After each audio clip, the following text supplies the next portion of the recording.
Grace Connolly never expected to watch a man she once called dangerous transform into someone whose eyes carried more gentleness than she thought possible. And she certainly never imagined that transformation would somehow wrap itself around her heart until she could not remember what breathing felt like without him nearby. The first time she saw Vincent Drake was on the local news 3 years ago. His face plastered across the screen as reporters detailed another scandal involving his commercial real estate empire. Back then, he embodied everything she despised in wealthy businessmen. Arrogant, ruthless, someone who bulldozed through neighborhoods without caring about the families he displaced. The headlines painted him as a corporate raider who bought historic buildings just to tear them down for profit. Grace remembered shaking her head at the television in the break room of the community center where she worked, thinking men like him never changed. She was wrong about that. Grace first encountered him in person on a Tuesday morning in September, though she did not know who he was at the time. She arrived at Morningside Community Center at 6 in the morning, earlier than usual, to prepare for the children's breakfast program. The center sat in a working-class neighborhood on the north side of the city, wedged between a laundromat and a small grocery store. It served hundreds of families every week, providing after-school programs, job training, meals, and a safe space for people who had nowhere else to turn. When Grace pushed through the front doors carrying boxes of donated cereal, she nearly collided with a tall man in an expensive navy suit standing in the lobby. He looked completely out of place among the worn furniture and faded motivational posters. "Can I help you?" Grace asked, setting down the boxes. She brushed her dark hair from her face and studied him. He had sharp features, dark hair touched with silver at the temples, and intense gray eyes that seemed to catalog everything in seconds. Mid-30s, she guessed. The suit probably cost more than her monthly rent. "I am looking for Janet Rodriguez," he said. His voice was deep, measured. "She will not be in until 8. Do you have an appointment?" "No." He glanced around the lobby, his expression unreadable. "I will come back." He left without another word, and Grace spent the next hour puzzling over the encounter while she set up breakfast stations. Janet was the center's director, a fierce woman in her 50s who had been fighting for this neighborhood for 20 years. Grace could not imagine what business Janet had with someone who looked like he belonged in a boardroom downtown. When Janet arrived and Grace mentioned the visitor, Janet's face tightened. That was Vincent Drake, the real estate guy, the one who tears down buildings, the same. Janet poured herself coffee with shaking hands. "He owns the building we lease. I have been trying to negotiate with his company for months. Our lease is up in 4 months, and I heard rumors he wants to sell the whole block to developers." Grace felt her stomach drop. The center was the heart of this neighborhood. "Can we afford to renew if he doubles the rent like I think he will?" "No." Janet's voice cracked slightly. "We will have to close." The weight of that statement settled over them both.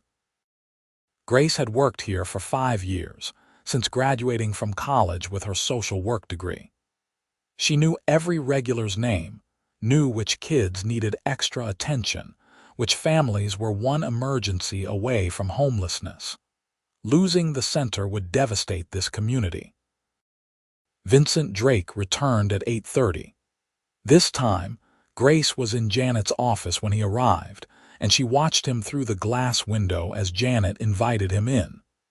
Grace should have left to give them privacy, but something kept her rooted to her chair in the corner. "Mr. Drake," Janet began, "thank you for coming. I should have responded to your emails sooner." He sat across from Janet's desk, his posture straight. "I apologize for the delay." That caught Grace off guard. She expected arrogance, not an apology. "I will get straight to the point," Janet said. "We have been here for 18 years. This community depends on us. If you raise our rent, we will have to close. I am asking you to please reconsider." Vincent was quiet for a long moment. "I have been reviewing my company's properties. This building is one of them. You are correct that I am considering selling this block." Janet's face went pale. "Then we are finished. I have not made a final decision." His eyes moved to Grace, acknowledging her presence for the first time. "What do you do here exactly?" The question seemed directed at both of them. Janet launched into an explanation of their programs while Grace watched Vincent's face. He listened without interrupting, his expression giving nothing away. When Janet finished, he stood. "I will be in touch," he said, and then he was gone. "That man has no heart," Janet muttered after he left. "Did you see his face?" "Nothing. He is going to throw us out." But Grace was not so sure. She had seen something flicker in his eyes when Janet talked about the families they served. Something that looked almost like recognition, or maybe regret. She did not expect to see him again so soon. That same afternoon, Grace was outside with a group of 8-year-olds, supervising their recess in the small concrete yard behind the center. The kids were playing basketball on a hoop with a bent rim when Vincent Drake appeared at the chain-link fence. "Hi," one of the kids shouted. "Are you somebody's dad?" "No," Vincent said simply. Grace walked over to the fence. "Mr. Drake, did you need something else?" "I wanted to see the programs in action." He gestured toward the building. "May I look around?" Grace hesitated. Every instinct told her to say no to protect this space from someone who might destroy it, but she also felt a strange curiosity. "Janet is inside. You should ask her." "I am asking you."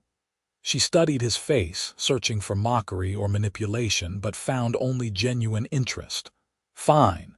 Come around to the back door." For the next hour, Grace showed him everything. The tutoring room where volunteers helped kids with homework. The computer lab with its outdated machines. The kitchen where they prepared meals. The small gym where they ran youth sports leagues. Vincent asked questions about capacity, about funding, about the families they served.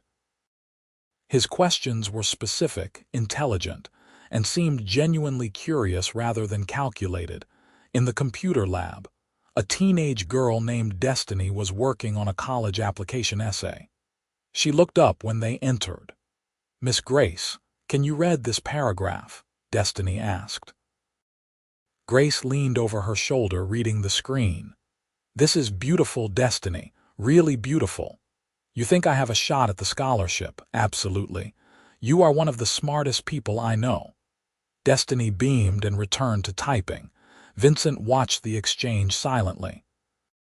Later in the hallway, he said, "You really care about them." "Of course I do." Grace crossed her arms. "They are not just numbers on a spreadsheet, Mr. Drake. They are real people with real lives. This place matters. I can see that." Something in his voice had softened. "How long have you worked here?" 5 years. "And before that, I went to state college, got my degree in social work. This is what I always wanted to do." She met his eyes directly. "What about you? Did you always want to buy buildings and kick people out?" She expected anger, but he just looked tired. "That is a fair question. I did not mean to be rude." "Yes, you did, but you are not wrong." He checked his watch. "I need to go. Thank you for the tour." He left Grace standing in the hallway, more confused than ever. This was not the heartless businessman from the news. This was someone else, someone harder to categorize. Over the next 2 weeks, Vincent Drake kept appearing at the center. He never announced his visits. Grace would just look up from serving lunch or helping with homework and see him standing in a doorway, observing. He talked to Janet several times, meetings that left Janet increasingly bewildered. "He is not acting like I expected," Janet confessed to Grace one evening. "He asked about our funding sources, our operating costs. He seemed genuinely interested in how we make this work." Grace had noticed the same thing. More than that, she noticed how the initial hardness in Vincent's expression had begun to crack. When he watched the kids playing, something almost vulnerable crossed his face. One rainy Friday afternoon, Grace found him sitting alone in the lobby, watching through the window as parents picked up their children. She had intended to walk past, but something made her stop. "Why do you keep coming here?" she asked. He looked up at her. Rain streaked the windows behind him. "Honest answer, yes. I am trying to figure out who I am." The words came out rough, like he was not used to admitting such things. "I spent 15 years building a company, making money, winning deals. I was good at it. Ruthless, even. Then 6 months ago, my younger sister came to visit me." He paused, his jaw working. Grace sat down in the chair across from him without quite deciding to. "We had not spoken in years," Vincent continued. "She tracked me down to tell me our father died. I did not even know he was sick. At the funeral, I saw what my success looked like from the outside. No real friends, no family who wanted to be near me. Just a lot of money and a reputation for destroying things." He met Grace's eyes. "My sister told me I had become exactly like our father, cold, selfish, someone who only cared about winning." Grace felt her throat tighten. "That must have been hard to hear." "It was the truth." His voice dropped. "I looked at my life and I hated what I saw. So I started trying to figure out how to change. Really change, not just slap a coat of paint on the same broken structure." "Is that why you are here? Some kind of redemption project, maybe at first?" He held her gaze. "But the more time I spend here, the more I see what actually matters. You asked if I always wanted to do what I do. The answer is no.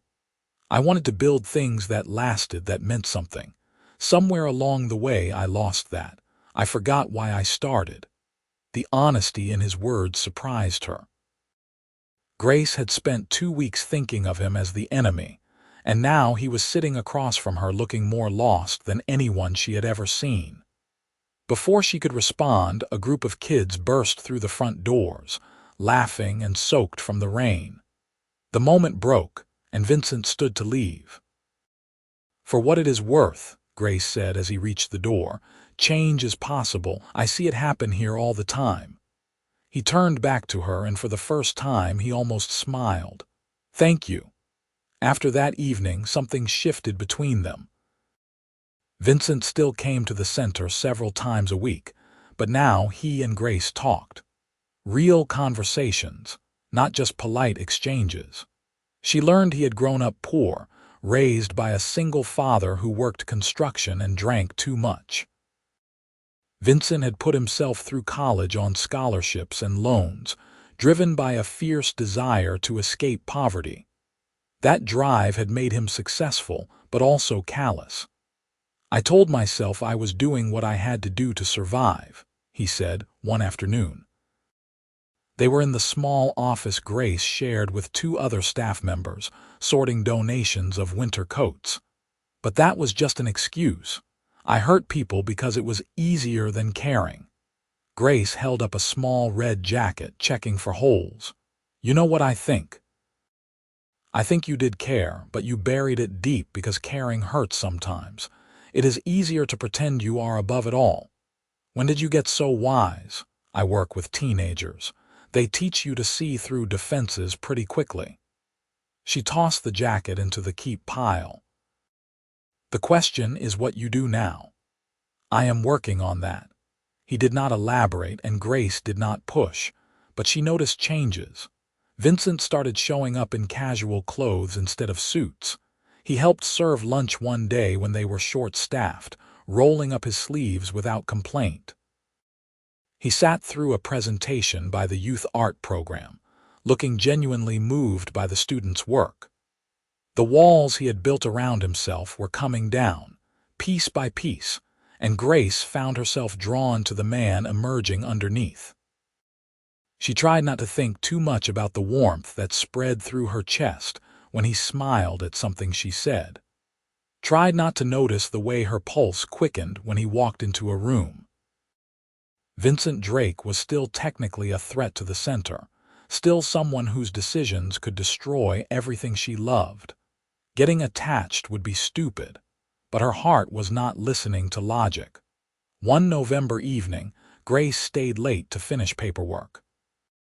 The center closed at 7, but she was still in her office at 9, working through a grant application. She was so focused that she did not hear the knock at first. When she finally looked up, Vincent was standing in the doorway. "You should not be here this late alone," he said. "Door was locked. How did you get in?" "Janet gave me a key last week." He stepped into the office. "She said I should feel welcome anytime." Grace sat back in her chair, surprised. Janet had not mentioned that. "I guess you are growing on her, maybe." He looked uncertain, vulnerable in a way that tugged at something deep in Grace's chest. "Can I tell you something?" "Of course. I made a decision about the building." He pulled a chair over and sat down, close enough that Grace could smell his cologne, something clean and expensive. "I am not selling, and I am not raising your rent." Relief flooded through her so powerfully that her eyes stung. "Vincent, that is incredible. More than that. I am setting up a foundation. I want to fund programs like this across the city. Use my money for something that actually matters." His gray eyes searched her face. "You inspired that. Watching you here, seeing how much you care, it reminded me why any of this is worth doing." Grace felt tears slip down her cheeks before she could stop them. "You have no idea what this means. To Janet, to the families here, to me. I think I am starting to understand." He reached out slowly, giving her time to pull away, and brushed a tear from her cheek with his thumb. The touch was gentle, reverent. "Grace, I need to be honest about something else." Her breath caught. His hand was still cupped against her face, warm and solid. "What?" "I did not keep coming here just because of the center. I kept coming because of you." His voice was low, rough with emotion. "I have not stopped thinking about you since that first morning. The way you look at the world, the way you care so fiercely about people, the way you called me out without hesitation. You make me want to be better. You make me believe I can be." Grace's heart was hammering so hard she was sure he could hear it. She should be cautious, should remember all the reasons this was complicated.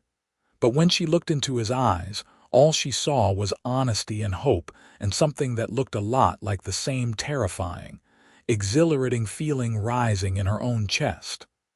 "I think about you too," she whispered. "More than I should." "Why should not you?" "Because a month ago I thought you were going to destroy everything I love. Because you are a billionaire and I work at a community center. Because this does not make any logical sense. The best things rarely do." His other hand came up to frame her face. "But if you need me to back away, I will. I do not want to pressure you or make things awkward. I just needed you to know how I feel." Grace made her decision in a heartbeat. She leaned forward and kissed him, pouring months of confusion and longing and hope into that single moment.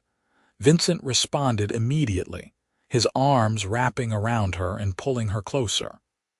The kiss was gentle but intense, full of promises neither of them had spoken yet. When they finally broke apart, both breathing hard, Vincent rested his forehead against hers. "I have been wanting to do that for weeks," he said. "Me too." Grace laughed, a little breathless. "Though I tried very hard not to admit it." "Why?" "Because falling for you felt dangerous." "You could hurt me, Vincent. You have that power." "I will not." He pulled back just enough to look at her properly. "I swear to you, Grace, I will not hurt you. I am done being that person. I am done destroying good things." She believed him. Maybe that was naive. Maybe she should guard her heart more carefully, but sitting there in the dim office with his arms around her, Grace believed every word. They started dating, though that phrase felt inadequate for what was building between them. Vincent took her to dinner at a small Italian restaurant where he knew the owner, and they talked for hours over pasta and wine.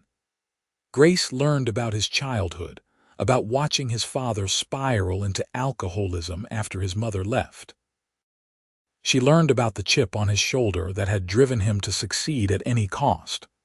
She learned about the moment 6 months ago when he looked at his life and felt nothing but emptiness despite all his wealth. "I had everything I thought I wanted," Vincent said, reaching across the table to take her hand.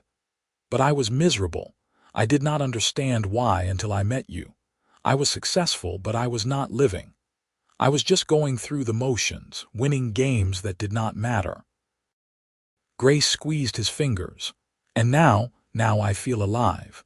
For the first time in years, I wake up excited about the day. I want to do better, be better, build something that lasts." His thumb traced circles on her palm. "You gave me that. You did the hard work yourself. I just happened to be there. You are everything, Grace." The intensity in his voice made her chest tight. They had only been dating 3 weeks, but it felt like longer. Vincent had a way of looking at her that made the rest of the world disappear. When they were together, he was fully present, attentive to every word she said, every expression that crossed her face. He asked about her day, her dreams, her fears. He listened like her words mattered more than anything else in the world. He also made her laugh. Grace discovered that beneath Vincent's serious exterior was a dry, sharp wit. He made observations about the world that left her gasping with laughter. He told stories about his business dealings that revealed the absurdity of corporate culture. When they walked through the city together, he pointed out architectural details she would have missed, explaining the history of buildings with a passion that was contagious. "You really love this," Grace said one Saturday afternoon. They were standing in front of an old Art Deco building downtown that Vincent had recently purchased. Not just buying buildings, but the actual architecture, the history. "I do." He looked up at the ornate facade with something like reverence. "Every building tells a story. The people who designed it, who built it, who lived and worked there. When I first started my company, I cared about that. Then somewhere along the way, I just started seeing dollar signs. What changed, honestly? Bitterness. I was so angry at the world for making me fight so hard for everything. I wanted to prove I could win, could be better than everyone who looked down on me. But winning for the sake of winning is hollow." He turned to her. "I want to create things that matter now. Preserve these old buildings instead of tearing them down. Build affordable housing. Support programs like the center. Actually make a difference." Grace rose on her toes and kissed him, right there on the sidewalk. He smiled against her lips, wrapping his arms around her waist. "What was that for?" he asked when they broke apart. "For being exactly who you are right now." His eyes darkened with emotion. "I am falling in love with you, Grace Connolly." Her breath caught. It was too soon, logically, but her heart already knew the truth. "I am falling in love with you too." That evening, Vincent invited her to his penthouse for the first time. Grace had been curious about where he lived, but also nervous.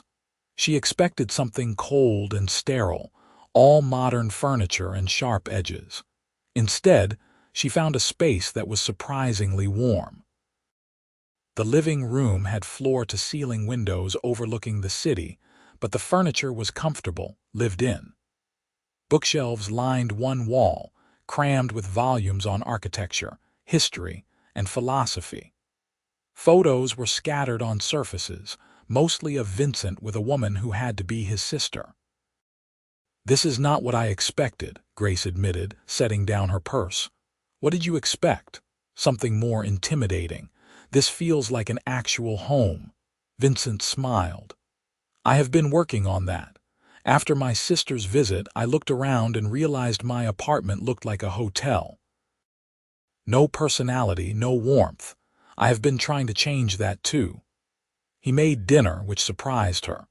Vincent moved around the kitchen with confidence, preparing chicken and roasted vegetables while they talked. Grace sat on a stool at the counter, sipping wine and watching him. "Who taught you to cook?" she asked. "I taught myself. When I was young, my dad was not around much, so I learned to fend for myself. Cooking was one of the few things I could control." He glanced at her over his shoulder. "Plus, it is relaxing. When work got stressful, I would come home and cook. Gave me something to focus on besides deals and money." They ate on the balcony despite the November chill, wrapped in blankets and watching the city lights sparkle below. Grace felt a profound sense of contentment. This was what happiness felt like, she realized. Not just pleasure or excitement, but this deep, bone-level satisfaction of being exactly where you were supposed to be with exactly the right person. After dinner, they moved to the couch. Vincent put on music, some jazz album that filled the apartment with soft, smoky notes. They talked about everything and nothing, the conversation flowing easily. Eventually, Grace ended up curled against his side, his arm around her shoulders. "Can I ask you something?" Vincent said quietly, "Always. What made you want to do social work?" "I know you said it is what you always wanted, but why?" Grace was quiet for a moment, gathering her thoughts. "When I was 12, my mom got really sick, cancer. We did not have much money and my dad worked 2 jobs to cover medical bills. I felt helpless, watching my parents struggle. Then one day, a social worker from the hospital came to our house. She helped us apply for assistance programs, connected my dad with resources, just showed up when we needed someone." She felt Vincent's arm tighten around her. "My mom died anyway," Grace continued. "But that social worker made the worst time of our lives a little more bearable. She saw us, really saw us, and she cared. I never forgot that. I wanted to be that person for other people. The one who shows up when things are terrible and says you are not alone." Vincent turned to face her fully, his eyes intense. "You are remarkable, do you know that? I am just doing what I can. No, you are changing lives. Every single day, that is extraordinary."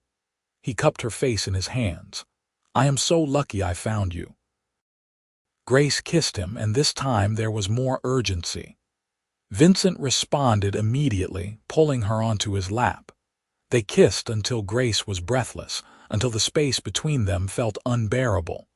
But when Vincent's hands started to wander beneath her shirt, he pulled back. "We should slow down," he said, his voice rough. "I do not want to rush this." Grace rested her forehead against his. "You are right, I just got carried away." "Believe me, so did I." He smiled, tender and a little wicked. "But I want to do this right. I want to take my time with you, with us." "You deserve that." Her heart swelled. "How did I get so lucky?" "I ask myself the same thing every day." They spent the rest of the evening wrapped up in each other, talking and kissing and dreaming about the future. When Vincent finally drove Grace home, she felt like she was floating. This was real, she thought. This connection, this love, it was real and solid and terrifyingly perfect. The next few months were the happiest Grace could remember. She and Vincent fell into a rhythm that felt natural despite their different worlds. He came to the community center several times a week, not just to visit, but to help. He started leading a program teaching kids about architecture and urban planning. Grace would watch him kneeling down to a child's eye level, explaining concepts with patience and enthusiasm, and fall a little deeper in love. Vincent also introduced Grace to his world, though carefully. He took her to gallery openings and charity galas, always making sure she felt comfortable. Grace met his business partners and was surprised to find many of them warm and genuine. She learned that Vincent's reputation was changing.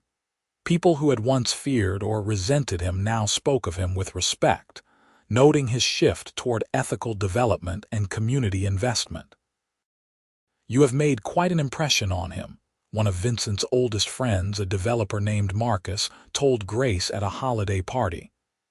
"I have known Vincent for 15 years and I have never seen him like this. Happy, grounded, whatever you are doing, keep doing it."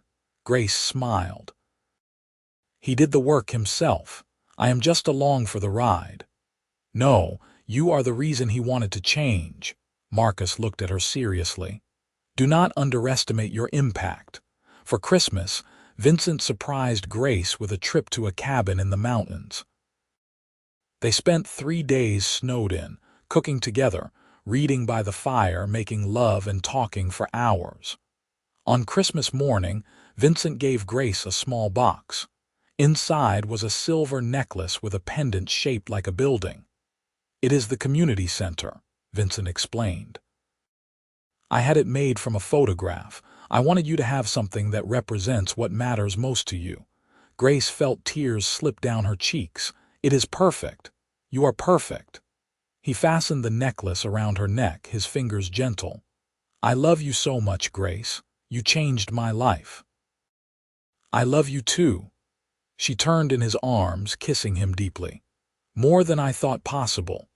That night, wrapped up in blankets on the cabin's couch, Vincent told her about his plans for the foundation. He wanted to start with 5 community centers across the city, providing the same services and support that Morningside offered. He talked about affordable housing developments, about preserving historic buildings, about creating spaces where communities could thrive. I want you involved, he said. Not just as my girlfriend, but as a partner. You understand this work better than anyone I know. Your insight would be invaluable. Grace's mind was racing. This was everything she had dreamed of, the chance to expand the impact of the work she loved. But it was also overwhelming. Vincent, I do not know anything about running a foundation. You know what matters. We can hire people to handle the logistics. I need you for your heart, your vision. He took her hands. But only if you want this. I do not want to pressure you. She thought about it seriously. The chance to help more communities, to create more safe spaces, to expand the work she was passionate about. How could she say no? Yes, Grace said. I want to be part of this. Vincent's smile was brilliant. We are going to do incredible things together. They spent the rest of the holiday break planning and dreaming. Grace had never felt more alive, more purposeful. Vincent challenged her to think bigger than she ever had before, to imagine what was possible instead of just what was practical. At the same time, she kept him grounded, reminding him that real change happened one person, one family, one community at a time. When they returned to the city after New Year's, Vincent made the foundation official. He brought on staff, established a board of directors that included Janet and several other community leaders, and started identifying locations for new centers. Grace took a leave of absence from her job at Morningside to work on the foundation full-time. It was terrifying and exhilarating all at once. The first new center opened in April, in a neighborhood on the south side that had been neglected for years. Grace was there for opening day, watching as families poured through the doors. Children raced to explore the playground. Parents signed up for job training programs. Teenagers gathered in the computer lab.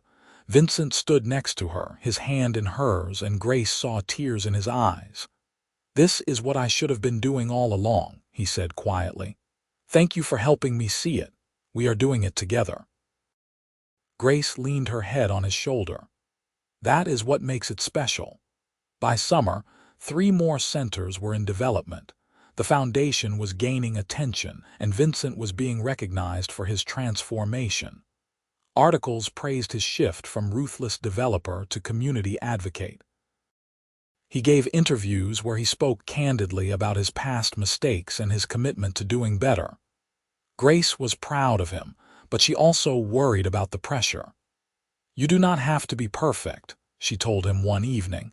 They were in his apartment, making dinner together.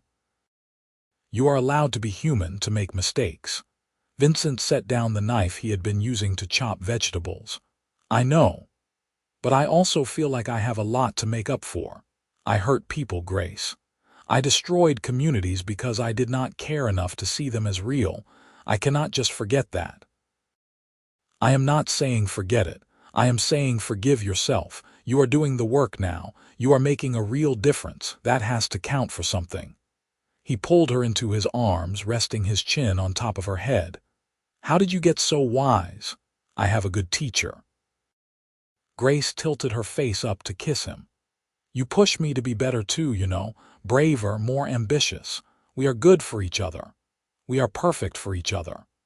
That night, as they lay in bed together, Vincent asked Grace to move in with him. She said yes without hesitation. The decision felt right, natural. They had been practically living together anyway, spending every night they could wrapped up in each other. Making it official was just acknowledging what they both already knew. This was forever. Grace moved into the penthouse in August. She brought her books and photos, her worn furniture and mismatched dishes. Vincent made space for all of it, delighting in how her presence transformed his home. The penthouse became theirs, a blend of his sleek taste and her cozy warmth. They fell into an easy domestic rhythm. Morning coffee on the balcony, cooking dinner together while music played, lazy Sunday mornings in bed. Grace had never lived with anyone before, but being with Vincent felt effortless. They learned each other's habits and quirks, the small intimacies that made a life together. In September, almost a year after they first met, Vincent took Grace back to the community center where it all began. They stood in the lobby where they had first collided, and Grace felt a wave of nostalgia. You remember that first morning? Vincent asked. You looked at me like I was the enemy. You kind of were, Grace said, smiling. Or I thought you were. I was the enemy, to myself, to everyone around me. He turned to face her fully. But you saw something in me worth saving. You gave me a chance when I did not deserve it. You deserved it, Vincent. Everyone deserves a chance to change. Maybe. He reached into his pocket and pulled out a small velvet box. Grace's breath caught as he opened it, revealing a ring. The diamond was simple but beautiful, set in a platinum band. But you are the only person who made me believe I could. Grace Connolly, you are the best thing that ever happened to me. You are my conscience, my partner, my home. Will you marry me? Tears were streaming down Grace's face. Yes. Yes, of course, yes. Vincent slipped the ring onto her finger, his hands shaking slightly. Then he was kissing her, deep and desperate and full of joy. Grace clung to him, overwhelmed by happiness. When they finally broke apart, Janet appeared from her office. She must have been watching because she was crying too. About time, she said, pulling them both into a hug. I have been waiting for this since last Christmas. Grace laughed through her tears. You knew. Honey, everyone knew. That man looks at you like you hung the moon. Janet squeezed Vincent's shoulder. You did good, Vincent, real good. The next several months passed in a blur of wedding planning and foundation work. Grace and Vincent decided on a spring wedding, something small and intimate with just family and close friends. They were too busy building their life together to worry about elaborate ceremonies.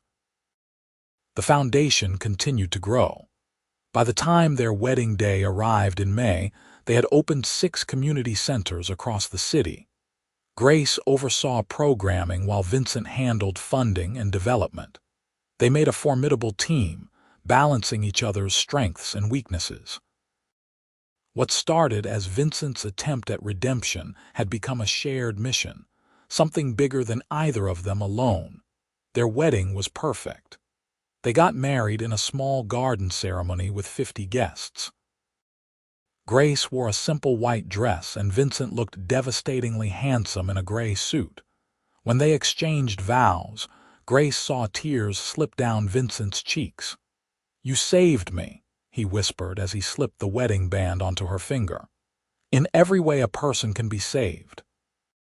You saved yourself, Grace whispered back. I just believed in you. At the reception, Janet gave a toast that made everyone cry. I have known Grace for 7 years, she said, and I have never seen her as happy as she is with Vincent. When I first met Vincent, I thought he was going to destroy everything we built. Instead, he became part of our family. He proved that people can change, that it is never too late to choose a different path. Grace and Vincent, you two give me hope. For our community, for our city, for humanity in general, may you have a lifetime of love and laughter. Vincent's sister spoke next, her voice thick with emotion. My brother was lost for a long time. He had success, but he did not have purpose. He did not have joy. Then he met Grace and everything changed. I watched my brother transform into someone I was proud to know again. Grace, thank you for loving him enough to challenge him. Vincent, thank you for being brave enough to change. Later, Grace and Vincent slipped away from the reception for a moment alone. They stood on a balcony overlooking the garden, wrapped in each other's arms. How does it feel to be married? Grace asked.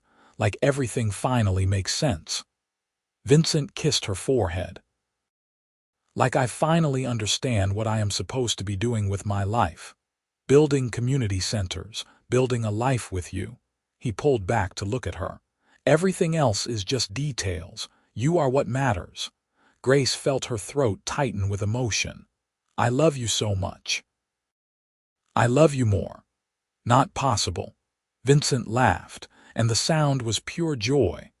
They stayed there for a long time, just holding each other and watching the sunset paint the sky in shades of gold and pink. The years that followed were full and rich. Grace and Vincent bought a house in the same neighborhood where the first community center stood. It was not as grand as the penthouse, but it felt more like home. They filled it with laughter and love, hosting dinners for friends and family, working side by side on foundation projects at their kitchen table. The foundation expanded beyond community centers. They started scholarship programs for kids like Destiny, who needed financial support to pursue their education. They built affordable housing developments that actually served the community instead of displacing it. They preserved historic buildings and turned them into spaces for local businesses and artists. Vincent's reputation was completely transformed. He became known as a developer with a conscience, someone who proved that profit and purpose were not mutually exclusive. But more than any professional success, Vincent was proud of the life he built with Grace. He loved coming home to her every evening, loved waking up next to her every morning. He loved the way she challenged him, supported him, believed in him even when he doubted himself. Grace was his North Star, the constant that kept him grounded and focused on what truly mattered. 2 years after their wedding, Grace discovered she was pregnant. They had talked about children but decided not to rush. When she showed Vincent the positive test, his reaction was everything she could have hoped for. He cried, then laughed, then pulled her into his arms and spun her around. "We are having a baby," he kept repeating like he could not quite believe it. "Grace, we are having a baby." "We are," she said, laughing through her own tears. "Are you happy?" Happy does not even begin to cover it. Their daughter was born on a snowy December morning. They named her Hope because that was what she represented. Vincent held her for the first time with shaking hands and tears streaming down his face. Grace watched from the hospital bed, her heart so full it ached. "She is perfect," Vincent whispered. "Absolutely perfect. Just like her father," Grace said softly. Vincent looked at her, his expression full of wonder. "I never thought I could have this. A family, a real home, someone who loves me despite everything I was. You gave me all of that. We gave it to each other. Becoming parents changed them both in ways they could not have predicted." Vincent was a devoted father, involved in every aspect of Hope's life. He changed diapers, handled midnight feedings, sang lullabies in his deep, gentle voice. Grace watched him transform again, this time into someone even more tender and patient than she thought possible. The foundation continued to thrive as hope grew. By the time she was 3, they had expanded to 12 centers across the city. Grace worked part-time, balancing her role at the foundation with being present for her daughter. Vincent did the same, structuring his schedule around family time. They made it work because they were partners in every sense of the word, supporting each other through the chaos and joy of building a life together. On their 5th wedding anniversary, Vincent surprised Grace with a trip back to the mountain cabin where they had spent their first Christmas together. They left Hope with Vincent's sister and escaped for a long weekend. On their first night there, they sat by the fire just like they had years ago. "Do you remember what we talked about that first time we were here?" Vincent asked. He had his arm around Grace, and she was curled into his side. "You told me about your plans for the foundation. We dreamed about what we could build together. We exceeded those dreams." Vincent kissed the top of her head. "I never imagined we would accomplish so much, or that I would be this happy." Grace tilted her face up to look at him. "Do you ever miss your old life? The thrill of the deal, the ruthless ambition?" "Never, not even for a second." His gray eyes were serious. "That life was empty, Grace. I was successful, but I was miserable. Now I wake up every morning grateful. For you, for Hope, for the work we do. This is what I was meant to be." "What is that, yours?" He smiled, that tender expression she loved so much. "Your husband, Hope's father, someone who tries every day to be worthy of the life you gave me." "You are worthy, Vincent. You have always been worthy. Only because you believed it first." They made love that night with the fire crackling beside them, slow and tender and full of devotion. Afterward, wrapped in blankets and each other, Grace felt a profound sense of completeness. This was everything she had ever wanted. Everything she had not dared to dream was possible. The years continued to unfold with their share of challenges and triumphs. The foundation faced funding issues and political obstacles. Hope went through terrible 2s and then stubborn 3s. Vincent and Grace had arguments and misunderstandings like any couple, but through it all, they held onto each other.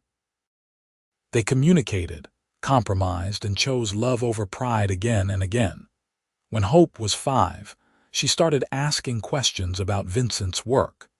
He told her age-appropriate stories about helping communities, about making sure everyone had a safe place to go. Hope listened with wide eyes, already showing signs of her parents' compassion. "Daddy, were you always nice?"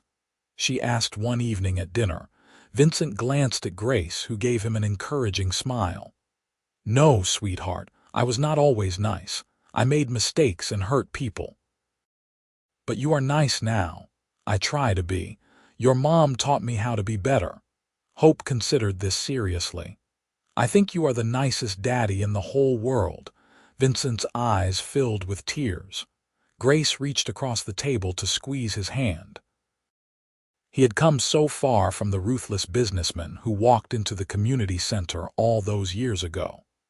That transformation was real and lasting, built on a foundation of love and genuine change. By their 10th wedding anniversary, the foundation operated 20 centers across 3 cities. They had helped thousands of families, provided countless opportunities, and genuinely transformed communities. But when people asked Vincent about his greatest accomplishment, he always said the same thing: building a life with Grace. On the morning of their anniversary, Grace woke to find Vincent already awake, watching her with that soft expression that still made her heart skip. "Good morning, my love," he said, brushing her hair back from her face. "Happy anniversary." "Happy anniversary." She kissed him softly. 10 years. "Can you believe it? Feels like forever and no time at all." He pulled her closer. "I fall more in love with you every single day. You know that, right?" "I do, because I feel the same way." They spent the day as a family, taking Hope to the zoo and then to her favorite restaurant. That evening, after putting Hope to bed, they stood on their back porch watching the stars. "You remember the first time I told you I loved you?" Vincent asked. "In front of that Art Deco building downtown. You said you were falling in love with me." "I was terrified when I said it. I thought maybe it was too soon, that I might scare you away." Grace turned to face him. "I was terrified too, but I also knew it was true. I loved you even when I was trying not to, even when it seemed impossible." "Nothing about us was impossible. We were inevitable." Vincent cupped her face in his hands. "You are my everything, Grace. My conscience, my purpose, my home. The best decision I ever made was walking into that community center and letting you show me who I could be. You made yourself into that person. I just believed in you. Your belief changed my life." He kissed her deeply, pouring a decade of love and gratitude into that single moment. When they broke apart, Vincent rested his forehead against hers. "Here is to 10 more years and 10 after that and forever." "Forever sounds perfect," Grace whispered. They stood there under the stars, wrapped in each other's arms, and Grace reflected on the journey that brought them here. She had watched Vincent transform from a ruthless businessman into a devoted husband, father, and community advocate. She had seen him shed the armor of bitterness and cynicism to reveal the good man underneath. That transformation had not been easy or quick, but it had been real. More than that, Vincent had changed her too. He had challenged her to dream bigger, to believe that real systemic change was possible. He had supported her ambitions, celebrated her victories, and held her through defeats. Together they had built something meaningful, something that would outlast them both. The bad boy she had once feared had become the good man she could not imagine living without. And Grace knew with absolute certainty that this was exactly where she was meant to be, exactly who she was meant to be with, for the rest of her life. Years continued passing in the beautiful, ordinary way that happy lives unfold. Hope grew into a bright, compassionate child who loved helping at the community centers just like her parents. Vincent and Grace added to their family, welcoming twin boys when Hope was 7. The house filled with noise and chaos and overwhelming love. Vincent thrived in fatherhood, proving to be patient and playful with the twins while maintaining his close bond with Hope. Grace watched him build pillow forts and read bedtime stories and teach the children about architecture, and she fell in love with him all over again every single day. The foundation became their legacy, but their family was their treasure. They protected their time together fiercely, making sure that no matter how busy they got, family dinners and weekend adventures remained sacred. Vincent never forgot the empty loneliness of his old life, and he made sure his children would never know that feeling. On quiet nights after the kids were asleep, Vincent and Grace would sit together in their living room, usually wrapped in each other's arms, and talk about everything and nothing.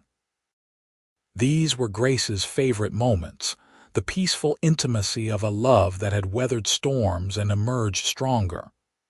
"You ever wonder what would have happened if you had not given me a chance?" Vincent asked one such evening. "I try not to think about it," Grace admitted. "That version of the world seems darker. I would still be that angry, bitter man, successful but alone, probably driving myself into the ground trying to fill a void I did not understand. Instead, you are here with me and 3 beautiful children and work that actually matters. Instead, I am the luckiest man alive." Vincent kissed her temple. "You saved me, Grace, even when I did not deserve saving. Everyone deserves saving. Everyone deserves a chance to change. Not everyone takes that chance." "No," Grace agreed, "but you did. And look at everything we built because of it." Vincent tightened his arms around her. "I love you more than words can express." "Show me," Grace said, smiling up at him. He did, carrying her to their bedroom and showing her with his body what his words could not fully capture. After 20 years together, their passion had not dimmed. If anything, it had deepened, enriched by trust and history and unwavering commitment. As the years turned into decades, Vincent and Grace watched their children grow into remarkable adults. Hope studied social work, inspired by her mother's career. The twins pursued architecture, following in their father's footsteps. All three were compassionate, grounded young people who understood the importance of giving back. The foundation continued expanding, touching lives across the country. Vincent stepped back from day-to-day operations eventually, mentoring the next generation of leaders while spending more time with Grace. They traveled together, made art together, volunteered together at the original community center where they first met. On their 40th wedding anniversary, surrounded by children, grandchildren, and friends, Vincent gave a toast that left everyone in tears. 40 years ago, I walked into a community center planning to destroy it. Instead, I met a woman who destroyed every wall I had built around my heart. Grace showed me what really mattered, not money or success or winning, but love, connection, purpose. She took a broken, bitter man and loved him into wholeness. Every good thing in my life stems from that first morning when she looked at me with those fierce, compassionate eyes and saw someone worth saving. He turned to Grace, taking her hands. "You are my greatest adventure, my truest love, my best decision. Thank you for 40 years of happiness. Thank you for our family. Thank you for showing me what it means to really live." Grace was crying openly. "You did the hard work, Vincent. You chose to change. That took real courage." "I had motivation." He kissed her hands. "I wanted to be worthy of you. You always were." As the party continued around them, Vincent and Grace slipped away to the garden. They walked hand in hand beneath string lights, just like they had on their wedding day 4 decades ago. "If you could go back and tell your younger self one thing, what would it be?" Grace asked. Vincent considered the question seriously. "I would tell him to let go of the anger sooner, that holding on to bitterness only hurts yourself, that real strength is in vulnerability, not in walls." He looked at her. "What about you?" "I would tell myself to trust my instincts. When I first met you, part of me knew you were more than the reputation. I doubted that feeling, tried to protect myself. I am glad I eventually listened to my heart." "I am glad you did too." Vincent stopped walking and pulled her close. "Grace, these 40 years have been the greatest gift. You gave me everything I did not know I needed. A home, a family, a purpose. But most of all, you gave me love. Real, deep, transformative love. You gave me the same." Grace reached up to touch his face, now lined with age but still devastatingly handsome to her. "We built something beautiful together." "We did." He kissed her, gentle and sweet. "And we are not done yet." "No," Grace agreed, smiling against his lips. "We are definitely not done." They returned to the party hand in hand, ready to celebrate with the family and community they had built together. As Grace looked around at the faces of people they had helped, loved, and inspired, she felt profound gratitude. This was what mattered, she thought. Not perfection, but persistent love. Not grand gestures, but daily choices to show up, to care, to try. Vincent had proven that people could change, that redemption was real and lasting. He had transformed from a ruthless businessman into a man of integrity and compassion. But more than that, he had become the kind of partner who made Grace better, braver, more herself.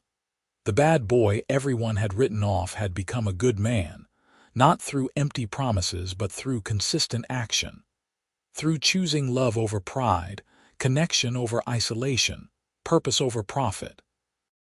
And Grace had been privileged to witness that transformation, to support it, and to build a life alongside him. As the evening drew to a close, and their grandchildren ran laughing through the garden, Grace leaned into Vincent's embrace and felt complete. This was happiness, she thought. This messy, beautiful, ordinary life filled with extraordinary love. They had built something that would outlast them, both in the foundation's work and in the family they had raised. "What are you thinking about?" Vincent murmured. "How lucky I am, how grateful. Me too." He kissed the top of her head. "Every single day, Grace. Every single day I wake up grateful that I walked into that community center and you gave me a chance. Best decision I ever made." "Second best," Vincent corrected. "Your best decision was saying yes when I proposed." Grace laughed. "You are probably right." They stood there as the sun set and the stars emerged, surrounded by the life they had created together. A life built on second chances and persistent love. A life that proved change was possible when you were brave enough to be vulnerable, honest enough to face your flaws, and lucky enough to find someone who believed in you. Vincent had been the bad boy transformed into a good man. But more importantly, he had become Grace's good man, her partner, her love. And she had become his home, his purpose, his greatest adventure. Together, they had proven that love could transform anything, that it was never too late to change.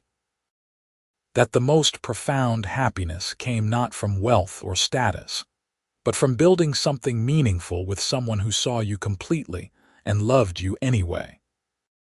As the years continued to unfold, Grace and Vincent faced them hand in hand, hearts intertwined, grateful for every moment of the beautiful life they had built together.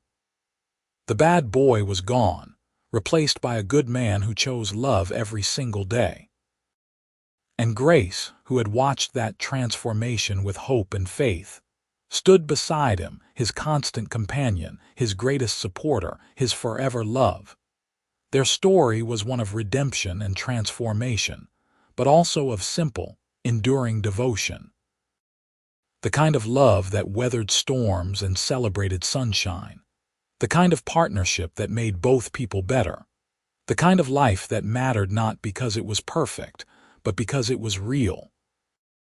And as Vincent held Grace close under the stars on their 40th anniversary, surrounded by the evidence of their love in children and grandchildren, and the countless lives they had touched, he knew without question that every choice that led him to her had been worth it. Every mistake, every moment of pain, every struggle had brought him to this moment, this woman, this life. "I love you," he whispered into her hair. "I love you too," Grace whispered back. "Always and forever, always and forever." That was the promise they had made to each other 40 years ago, and they had kept it through joy and challenge, through transformation and growth, through every ordinary day that added up to an extraordinary life. They would keep it until their last breath, and even beyond that, in the legacy of love they left behind. The bad boy had become a good man, but more than that, he had become hers. And Grace had become his. Together they were home, they were purpose, they were everything that mattered. Two souls who found each other and chose each other, again and again, building a love story that would echo through generations.